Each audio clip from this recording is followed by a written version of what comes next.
vous utilisez dans votre question le terme manipulé. Moi, j'ai pas vraiment eu le sentiment d'être manipulé. J'ai déjà fait la campagne des municipales, campagne des européennes. Moi, j'étais colistier de Benjamin Mathéo au municipal à l'Est. Mais j'ai vraiment pas eu le sentiment d'être manipulé. Au contraire, j'ai vraiment eu le sentiment d'être écouté, où je pouvais apporter, donner mon avis et vraiment pas prendre de gants pour donner mon avis.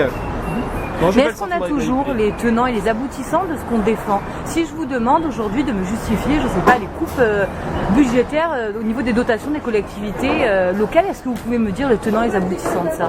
Vous entendez quoi par tenants et aboutissement? Justement, savoir pourquoi, les conséquences sur le terrain, enfin maîtriser vraiment le sujet. Ça, c'est compliqué quand on a 19 ans quand même. Moi, je pense que vous sous-estimez la jeunesse. Ah non, attention, je sous-estime pas. Mais j'essaie d'avoir une réalité. C'est que ça peut être compliqué quand on a 19 ans. Moi, quand j'avais 19 ans, j'avais pas les mêmes connaissances que j'ai maintenant et j'aurais peut-être pas les mêmes connaisses dans 20 ans. C'est ça qu'on n'est pas maître de tout. Je comprends ce que vous voulez dire. Parce que là, du coup, vous êtes présomptueux.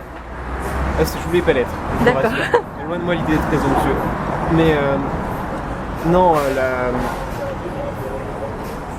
la jeunesse, elle est capable de comprendre, à partir du moment où elle s'intéresse à l'actualité, de comprendre pourquoi il y a des coupes, qu'est-ce que sont. Vous savez, au lycée, on nous enseigne bien en sciences éco. Moi, je viens d'un bac ES et on nous explique quand même bien comment marche la dette publique et la sécurité sociale, etc.